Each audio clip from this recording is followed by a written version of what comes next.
Hey guys, what's up? So today we will discuss the part 2 of our video. इसमें union budget के जो remaining topics रह गए थे वो हम डिस्कस करेंगे. Okay, so let's start. So what is cut motion sir?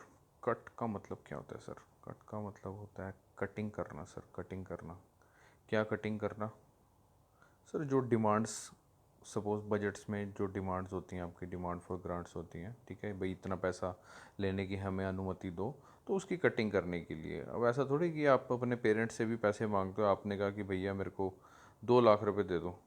आपके पहले पिताजी जो तमाच मारेंगे, ठीक है, उसके बाद उसमें रिडक्शन करेंगे. जा भग, ये पकड़ 200 रुपये, चाय पकौड़ा खा लेना. ओके, तो सिमिलरली जो बाकी मेंबर्स ऑफ लेजिस्लेचर होते हैं वो भी, आपको पता ही है कि सारे खुश नहीं होते. वो कुछ कहते हैं कि भैया हमें इसमें रिडक्शन चाहिए. ये सपोज़ आपने जनधन स्कीम के लिए मान लो 200 करोड़ रुपए अलॉट किए हैं, ठीक है. 200 करोड़ रुपए इसके लिए वाजिब नहीं है, इसमें कुछ कटिंग चाहिए, ठीक है. तो इसी बेसिस पर ऑन द फॉलोइंग ग्राउंड्स 3 तरह के कट मोशन होते हैं. पहला है इकोनॉमिक कट मोशन, दूसरा पॉलिसी कट मोशन, तीसरा token cut motion. So we will discuss it one by one. The first one is economic cut motion. This motion demands a reduction of a specified amount. Okay, भी कुछ amount की cutting करनी है from the demand for grants representing the welfare of the economy. यानी हमारी अर्थव्यवस्था के welfare के लिए कुछ स्पेसिफाइड अमाउंट की रिडक्शन की डिमांड करते हैं, ठीक है. उसको बोलते हैं इकोनॉमिक कट मोशन, जो इकोनॉमिक के वेलफेयर के लिए होता है. ओके, किस में से? डिमांड फॉर द ग्रांट्स में से.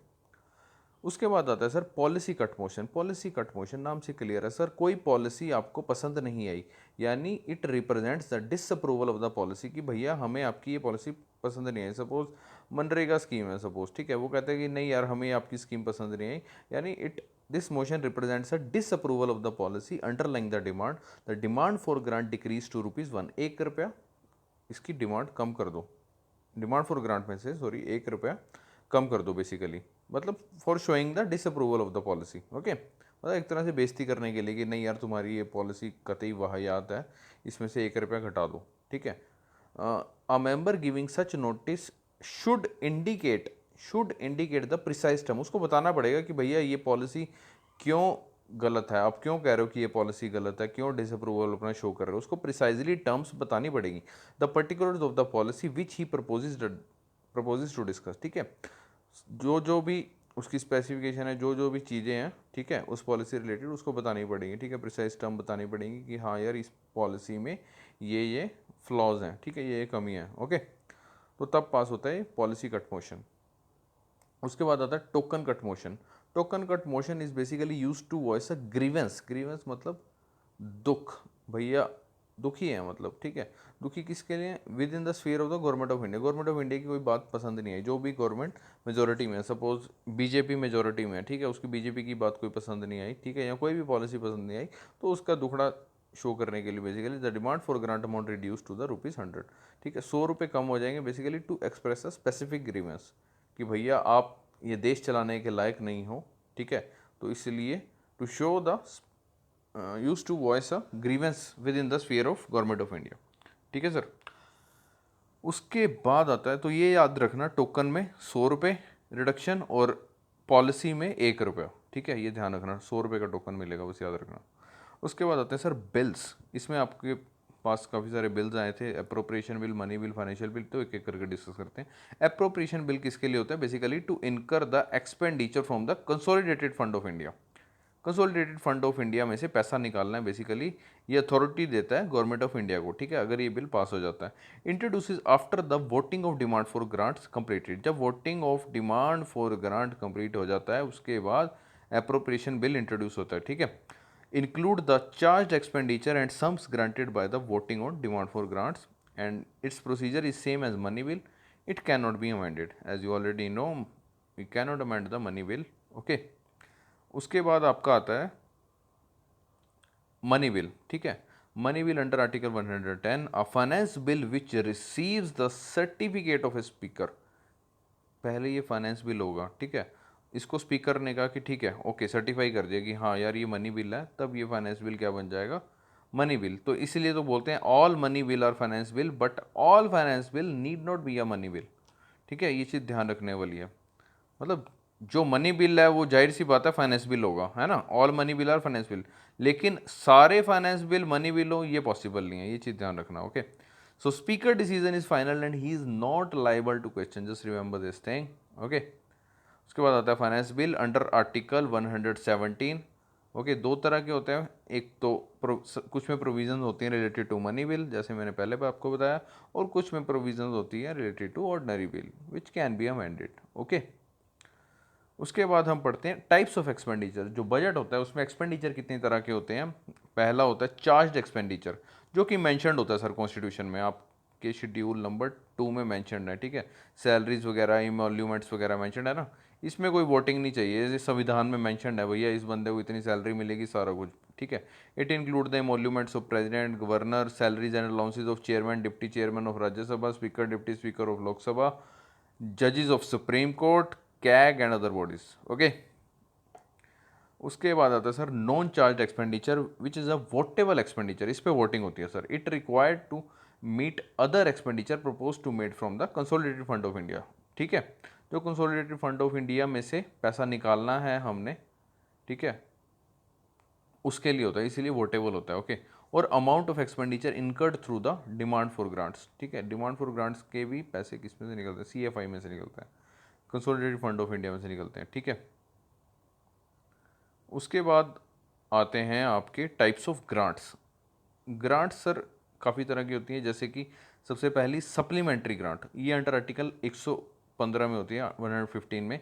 If amount authoritated in original budget for a particular service for a current financial year is insufficient then supplementary grant is made by the parliament. Suppose करो कोई scheme है, suppose XYZ करके कोई scheme है, ठीक है, इसके लिए अलॉट करे थे 100 करोड़ रुपए, लेकिन हमें बाद में लगा अरे नहीं यार 100 करोड़ में बात नहीं बनेगी, इसके लिए तो हमें 200 करोड़ रुपए चाहिए, यानी कि हमें 100 करोड़ रुपए सप्लीमेंट यानी एक्स्ट्रा देने पड़ेंगे, इसलिए इसको बोलते हैं सप्लीमेंट्री ग्रांट। ठीक है, जब हमें लगेगा इनसफिशिएंट अमाउंट है then supplementary grant is made by the parliament. तो इसको देखेगा कौन, basically the public account committee examine these excesses and give recommendation to the parliament. Okay, so these grants are presented and passed by the parliament before the end of the financial year, that is from 1st April to 31st March। तो 31 मार्च को and हो जाता है। Okay, financial year याद रखना। ठीक है, तो 31 मार्च से पहले पहले आपको सप्लीमेंट्री ग्रांट की डिमांड करनी होगी। ओके, और पास करनी होगी, प्रेजेंट करनी होगी। ओके, उसके बाद आती है एक्सेस ग्रांट। एक्सेस ग्रांट क्या होता है, it is granted when money has been spent on any service during a financial year in excess of the amount granted for that service in the budget for that year।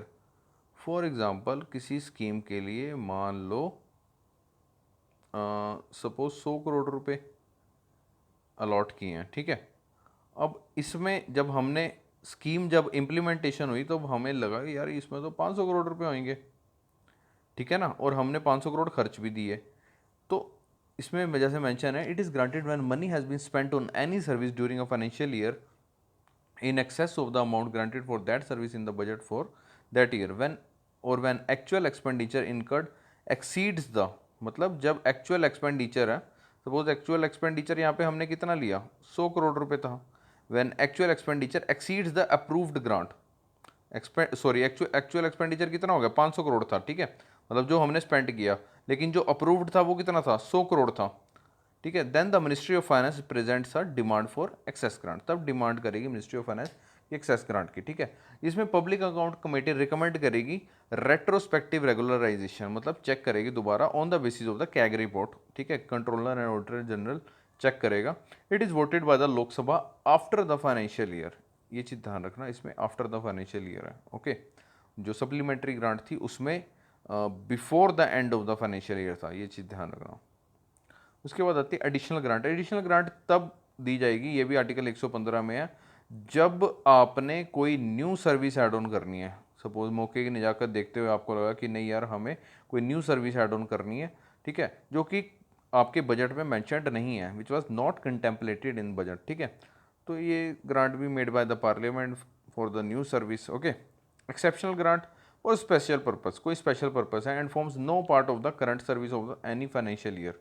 ठीक है। Money sought for the service that is not part of the current service of any financial year, ठीक है। Special purpose के लिए basically, exceptional case हो गया ना special. Suppose आपके पिताजी मान लो आपको 500 रुपये पॉकेट मनी देते हैं, ठीक है। अब एक्सेप्शन क्या होगी कि आपकी गर्लफ्रेंड बन गई, ठीक है। अब गर्लफ्रेंड बन गई, एक्सेप्शन बन गई, यानी कि अब आपकी गर्लफ्रेंड को आपने, उसका बर्थडे भी है अगले महीने, ठीक है, तो आपको उसको गिफ्ट देना है, और गिफ्ट में उसने मांग लिया मेरे को आईफोन बहुत अच्छा लगता है, ठीक है। 500 रुपये आपकी पॉकेट मनी है, 1 लाख रुपये का आईफोन है, ठीक है। तो अब ये स्पेशल पर्पस के लिए एक्सेप्शनल ग्रांट, ठीक है, which was not the part of the current service of any financial year, ठीक है, जो कि आपके पिताजी आपको नहीं देने वाले थे, ठीक है ना, करंट फाइनेंशियल ईयर में। तो इसलिए उसको बोलते हैं exceptional grant for special purpose, okay. उसके बाद आता है sir last is vote of credit under article 116 granted for meeting an unexpected demand. Sir unexpected demand upon resources of India when on account of magnitude और the indefinite character of the service the demand can not be stated with the details ordinarily given in a budget. Unexpected demand sir, suppose करो कि भगवान ना करे कि आपके घर में सपोज किसी को कोरोना वायरस हो गया, ठीक है, और आपको इलाज कराना पड़ रहा है प्राइवेट हॉस्पिटल में, ठीक है। तो उसके लिए आपको सपोज मान लो 1 हफ्ते में 5 लाख रुपए लग जाएंगे, ठीक है। तो ये क्या होगी, अनएक्सपेक्टेड डिमांड। सिमिलरली गवर्नमेंट के साथ भी ऐसा होता है, इसीलिए वोट ऑफ क्रेडिट, क्रेडिट का मतलब क्या होता है, उधार बेसिकली, ठीक है। Granted for meeting an unexpected demand, कि भैया अभी हम उधार दे दो, हमें नहीं पता था ये आपदा आ जाएगी हमारे ऊपर, ठीक है। Upon the resources of India when on account of the magnitude और इनडेफिनेट करेक्टर, हमें पता ही नहीं था कि इस तरह करेक्टर होगा सर्विस का, ठीक है। The demand can not be stated with the details ordinarily given in a budget, ठीक है। Hence it is a blank cheque, basically एक ब्लैंक चेक है गवर्नमेंट को, ये अपनी मर्जी से इसमें भर लो, ठीक है, क्योंकि आपके ऊपर आपदा आ गया, अनएक्सपेक्टेड डिमांड है, ठीक है, given to the executive by the Lok Sabha, okay. तो जैसे कि हमने पढ़ा आर्टिकल 15 में आपकी सप्लीमेंट्री ग्रांट है, एडिशनल ग्रांट है और एक्सेस ग्रांट है। आर्टिकल 116 में vote on account, vote of credit और एक्सेप्शनल ग्रांट, ये चीज़ ध्यान रखना, प्रीलिम्स के लिए इंपॉर्टेंट है। सो इसमें जो लेजिस्लेटिव पार्ट की हमारी 2 वीडियोज़ होगी, यूनियन बजट 1 पार्ट 1 और यूनियन बजट पार्ट 2, ठीक है। अगली वीडियो में हमारा यूनियन बजट पार्ट 3 में हम लोग डिस्कस करेंगे बजट के इम्प्लिसिट करेक्टर के बारे में, ठीक है, कि बजट में होता क्या है बेसिकली, कौन कौन से अकाउंट होते हैं, रिवेन्यू अकाउंट, कैपिटल अकाउंट, ठीक है, वो सब डिस्कस करेंगे। तो ये इसमें ये चीज़ लेजिस्लेटिव प्रोसेस में जो लास्ट पॉइंट है ये है that parliament has to pass the finance bill within the 75 days of its introduction, 75 दिन के अंदर अंदर उनको पास करना होता है, ठीक है। After discussion in both the house is the demand for grant of finance bill, the demand for grants comma finance bill and appropriation bill and voting of the Lok Sabha led to budget is enacted and expenditure can be incurred from the consolidated fund of India, ठीक है ना sir. So that's end up for the part 2 of our video. We will discuss the rest part in our third video. Thank you so much. If you like this video, please review, share, subscribe. Thank you so much, guys. Good night.